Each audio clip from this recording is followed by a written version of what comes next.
Yo, what's up guys? Quick little video here today. I just got finished working out, so that's why I kind of look the way I do.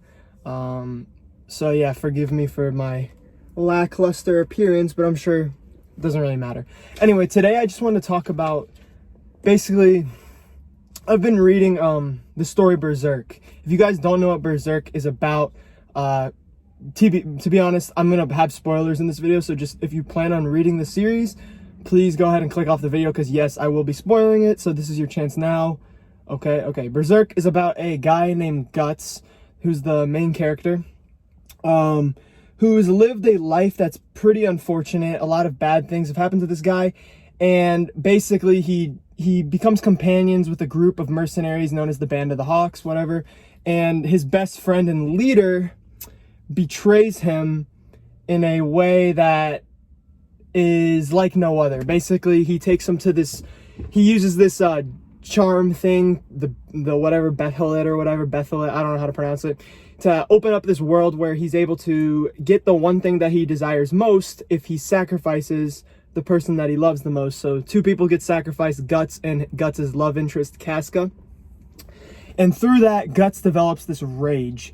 And this rage is the thing that I want to talk about today, because I haven't had time to really interpret the story and really sit down and think about it. And I do like doing that with stories. I read a lot of like nonfiction stuff, but Berserk is one of the pieces of fiction that I really enjoy, and I do recommend all of you read it. If you don't give a shit about, you know, symbolism and philosophy at all, at the end of the day, it's just a good action-packed, epic like journey that is just, anyone will like Berserk, you know what I mean? There is super mature stuff in it though, so just be aware of that. We might talk about some of that today, or I might hint at it. I'm not going to try to go too in depth with it. But anyway, after the eclipse, when Guts gets betrayed by Griffith, of course that terrible stuff happens to Casca. Guts watches it, and he has this hatred and wrath for Griffith, right? And he literally just wants to kill anything and everything that reminds him of Griffith, right?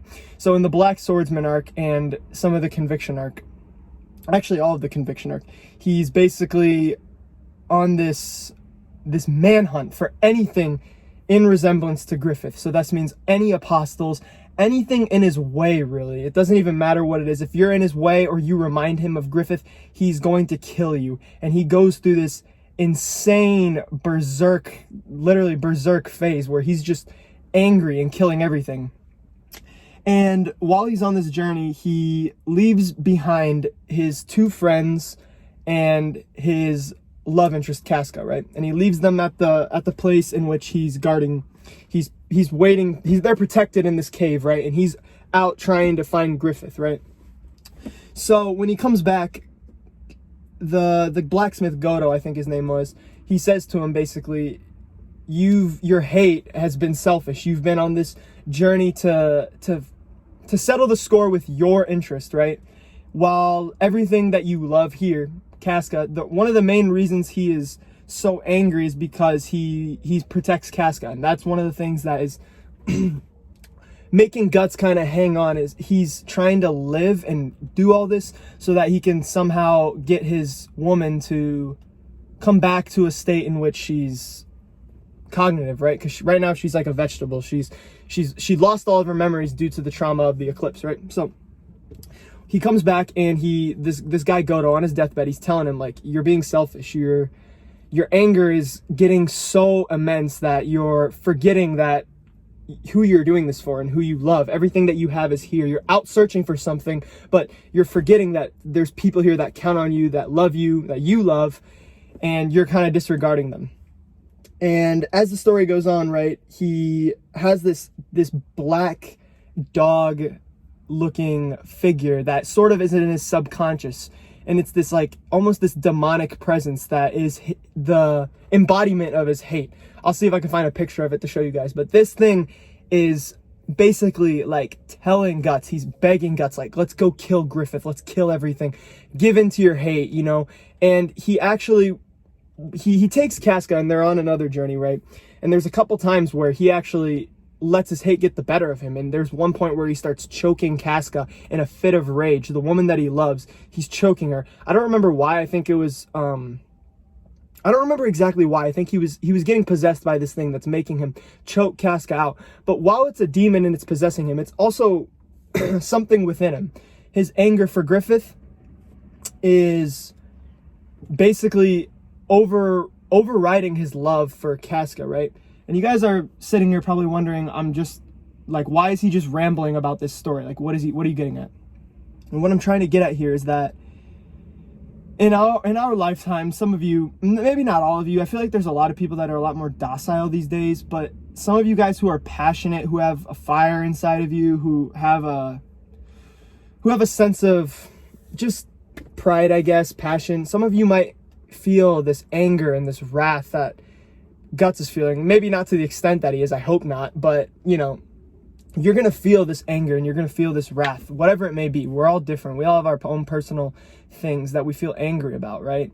And whilst being angry can motivate you, it can make you do things, it can make you work hard, too much of it, man, it's detrimental, and it shows in the story, right? His hate for Griffith is basically being projected onto Casca, and he almost does an act in which it would be unforgivable. If he went through with the act after Casca kills all those guys, in fear, she kills all those guys, she remembers her roots, and she kills these dudes.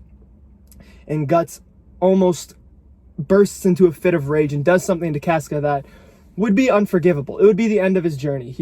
It would be over for Guts. If he went through with that, he would not be the man that he is trying to be, but is going about it the wrong way, right? So, like I said, hate is a emotion, or anger is an emotion that is very consuming. Love is very direct. It's very in the moment. It's very, not necessarily in the moment, but love is direct, right? Anger, on the other hand, it can consume you in everyday life, right? Like people who are, I don't know, there's just people who have a sense of unresolved anger, and you bump into them or you look at them the wrong way and they're immediately resorting to violence. That's a consuming feeling of hatred that's being projected on the entire world. And it's honestly really selfish. And I think Guts realizes that he's being extremely selfish giving into this hate. Even though his hate, while it's completely understandable, it's so immense that it is becoming selfish. And I think when we think of being selfish, we think of good things like, oh, I'm selfish because, or they're selfish because they want all the money, or they're selfish because they're always putting themselves first for the food. I don't know, some shit, you know what I mean? It's always usually with something good, but we forget that we can be selfish by being angry too. Just because it's a negative emotion and it makes the person who is experiencing it feel bad, it doesn't mean that it's not selfish and you're not hurting other people around you and being, I guess, selfish of their state, right? Now, I actually, personally, I have a lot of experience with this, and I think this is why this whole little part of the story spoke to me a lot, right? Is, you know, about a year ago, I started having some questions about certain things that happened in my life. And it sort of made me have this anger that started developing. And it wasn't like, I'm not talking like, throwing around shit and breaking stuff, not like fits of rage, but just like this thing, a chip on my shoulder, I guess. And it got so bad to the point where it's like, people in my life who love me were telling me like, I don't like the way you're acting. It's making me upset. It's hurting me. Like, please stop. And, you know, that makes you think. It makes you think a lot, because you're all caught up in this swelter of these thoughts. Like, why did this happen to me? What are these unresolved things? Why did these people say what they said? And you forget, dude, that you have people in your life that are counting on you to be there, to be a positive driving force in their life. And when you're there being all angry and you're hateful and you have a chip on your shoulder and you have a mood all the time, man, no one wants to be around that. And it really brings down the people who are closest to you. Because people on the outside, they can't really see it as well. But the people who are really close to you, they're going to see it because they know you. So just keep that in mind, man. Don't be a slave to rage. Don't be a slave to hate. Don't let your hatred for anything consume your love for the people around you, man. So yeah, that's pretty much all I had to say with this video. I hope you guys understand what I was saying. I don't know if it really came off the right way, but just like I said, man, go read Berserk if you don't know what I'm talking about. You'll get to the part that I'm speaking of and you'll understand. But yeah, basically the general premise of what I'm trying to say is that when you feel anger, you can really bring down people around you. It sounds so cliche, but it's so true, man. Like, people get affected by the way you act when they're close to you. And it's selfish to have that anger, even if it's justified, dude. Even if it's completely justified, it's selfish to project your anger onto people who have nothing to do with it. And that's what I did. And that's what Guts is doing. Well, I mean, Casca was in the eclipse. She had nothing to do with his anger, I guess, directly, right? She was a victim of this whole event that happened. And he's now, through the sleepless nights, through the fighting, through the despair and the sadness, he's now projecting his anger onto the person that he loves most. And it's not good. So, let me know what you guys think of this video. Let me know if you guys want me to review Berserk at all, or just make more videos on Berserk. I want to make more videos on Nietzsche. I got Beyond Good and Evil, so I'm going to crack that open and start reading it pretty soon here. And we can talk more about it. More lifting videos to come, as always, man. This is mainly like a fitness channel, but I do like to have these talks about philosophy or just topics in general. It doesn't have to be super philosophical. I mean, what I just talked about, I think is pretty easy to understand. But anyway, guys, if you liked the video, leave a comment down below. Let's have a discussion. Take it easy. Have a good one.